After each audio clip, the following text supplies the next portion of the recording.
রাতের অন্ধকারে কখনো একা থেকেছেন? পেছনে কারোর ছায়া অনুভব করেছেন? কান পাতলে কি অস্বাভাবিক কিছু শুনতে পান? আপনার ঘরের জানালার পাশে কি সত্যিই কেউ নেই? জানতে চান? ওয়েলকাম টু অদ্ভুত। শুরু হচ্ছে আমাদের চ্যানেলের নতুন ডকুমেন্টারি সিরিজ কে ওখানে, যা আপনারা দেখতে পাবেন প্রতি রবিবার ঠিক রাত 8টায়। সিরিজের প্রতিটি পর্বে আপনার আতঙ্ক নতুন মাত্রা পাবে। দেখার সাহস আছে তো? আমি আর আমার 3 বন্ধু রাহুল, অভি আর সমীর একসঙ্গে ভূতের ব্লগ বানাতাম।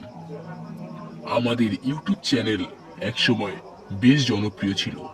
একদিন ঠিক করলাম একটা ভুতুড়ে গ্রামে গিয়ে কন্টেন্ট শুটিং করব। গ্রামের নাম ছিল চন্দ্রপুর। সেখানে বহু বছর আগে মারণ প্লেগে পুরো গ্রাম নিশ্চিহ্ন হয়ে গিয়েছিল। সেই গ্রামে আজও অভিশপ্ত বলে লোকজন বিশ্বাস করত। রাতে আমরা ট্রেনে উঠলাম, বন্ধুরা গল্প করছিল, আমি জানালার ধারে বসে বাইরের অন্ধকার প্রকৃতি দেখতে লাগলাম। ঝোপঝাড়, গাছ, ছায়া আর ট্রেনের ঝিকঝিক শব্দ সব মিলিয়ে এক অদ্ভুত শিহরণ হচ্ছিল। ট্রেনটা গভীর জঙ্গলের মধ্যে দিয়ে যাচ্ছিল। হঠাৎ ঝটকা দিয়ে ট্রেনটি থেমে গেল। আশেপাশে তাকিয়ে দেখি কোথাও আলো নেই, শুধু অদ্ভুত অন্ধকার আর নিস্তব্ধতা। আমরা প্রথমে ভাবলাম হয়তো কোনো টেকনিক্যাল ফল্ট হয়েছে। অনেকক্ষণ অপেক্ষা করলাম, কিন্তু ট্রেন আর চলছিল না। আমরা বসে বসে বোর হচ্ছিলাম।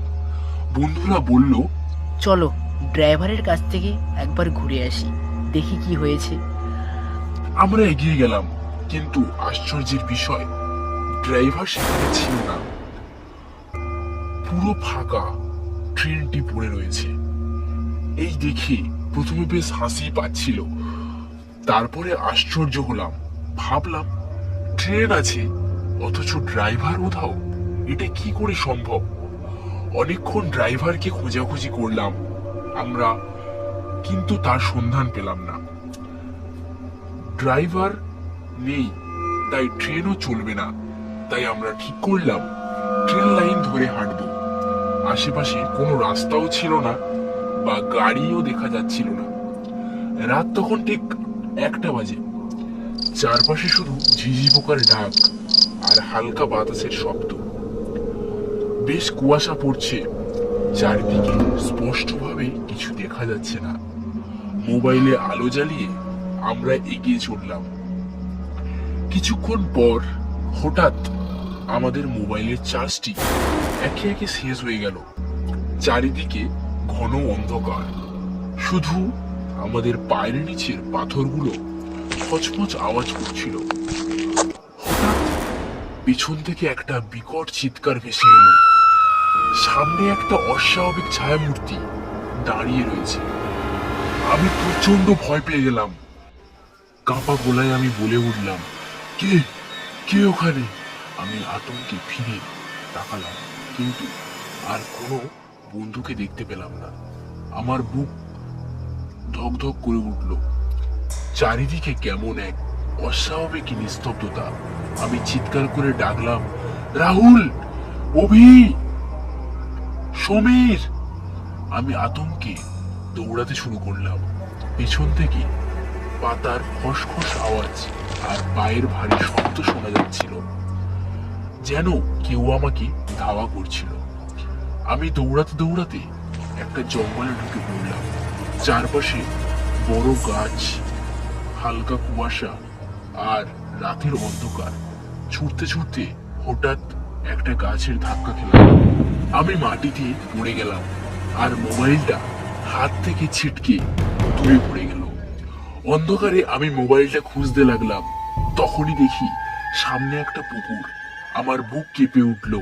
মনে পড়লো এইরকমই একটা পুকুরে প্লেগ রোগে মারা যাওয়া লোকগুলোর মৃতদেহ ফেলে দেওয়া হয়েছিল। পুকুরের কালো জলে চাঁদের আলো পড়ে এক অদ্ভুত ছায়া তৈরি হয়েছিল। কিন্তু হঠাৎ আমি দেখলাম জলের নিচ থেকে একটা পচা গোলা মৃতদেহ ভেসে উঠল। লোকটা যেন আমার দিকেই তাকিয়ে আছে। আমি আর কিছু ভাবতে পারলাম না, প্রাণপণে দৌড়াতে লাগলাম।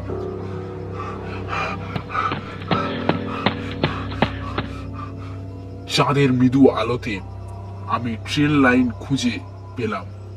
এরপরে আমি ট্রেন লাইন ধরে ছুটতে লাগলাম। পেছনে ভারী পায়ের শব্দ, কেউ যেন আমায় অনুসরণ করছে। হঠাৎ সামনে দেখতে পেলাম একটা ট্রেন ধীরে ধীরে স্টেশন ছাড়ছে। আমি প্রাণপণে ছুটতে লাগলাম ট্রেনের পাদানিতে ঝাঁপিয়ে পড়ার জন্য। কোনো ক্রমে আমি ট্রেনটি ধরতে পারলাম। পেছনে অনুভব করলাম একটা কালো ছায়া আমায় তখনও ধরতে আসছে। আমি জানালার ধারে একটি সিটে গিয়ে বসলাম। ছায়াটা জানালার ধারে এসে হাত বাড়ালো আমায় টেনে নেওয়ার জন্য। তার বিকৃত মুখ আর রক্তলাল চোখ দেখে আমার শরীর অবশ হয়ে গেল। ঠিক তখনই শুনলাম, এই ঘড়ি গরম, গরম খাবে ঘড়ি গরম। আমি চমকে উঠলাম। জানালার ধারে তাকিয়ে দেখি জানালায় কিছু নেই। ট্রেনটা স্বাভাবিক গতিতেই এগিয়ে চলছে। একজন হকার ট্রেনের জিনিসপত্র বিক্রি করছে। চারপাশের আলো জ্বলছে। বন্ধুরা এদিক ওদিক সিটের উপরে ঘুমিয়ে রয়েছে। আমি হতবাক হয়ে গেলাম। চারপাশে তাকিয়ে বুঝলাম আমি ঘুমিয়ে পড়েছিলাম। এতক্ষণ যা ঘটেছিল সবটাই একটা দুঃস্বপ্ন। আমি কিছু বললাম না। তখনও আমার বুক ধড়ফড় করছিল। আমার আর শুটিং করতে যাওয়ার সাহস হলো না। বন্ধুদের তড়িঘড়ি ডেকে আমি পরবর্তী স্টেশনে নেমে গেলাম এবং ডাউন ট্রেন ধরে আবার বাড়িতে ফিরে এলাম। তখনও আমার মনে হচ্ছিল ওটা শুধুই স্বপ্ন ছিল না, আমি জানতাম ওটা ছিল কোনো অতৃপ্ত আত্মার ছায়া। আমার মনে সেই পুকুর থেকে ভেসে ওঠা মৃতদেহটি আর ছায়ামূর্তির আতঙ্ক রয়েই গেল। এরপর থেকে আমি আর রাতের ট্রেনে সফর করি না। কন্টেন্ট বানানো বন্ধ করে দিয়েছি। এই ঘটনা কি শুধুই স্বপ্ন ছিল, নাকি কোনো অশুভ শক্তি আমায় তাদের জগতে নিয়ে যেতে চেয়েছিল? এটা তোমাদের উপরেই ছেড়ে দিলাম। যদি তোমাদের এই গল্পটি ভালো লেগে থাকে অবশ্যই কমেন্টে জানিও, লাইক করো, অবশ্যই চ্যানেলটিকে সাবস্ক্রাইব করে পাশে থাকা বেল আইকনটিকে প্রেস করে দিন, যাতে পরবর্তী রবিবারে ঠিক রাত্রি ৮টায় আপনাদেরকে আমি নতুন গল্প উপহার দিতে পারি। নমস্কার।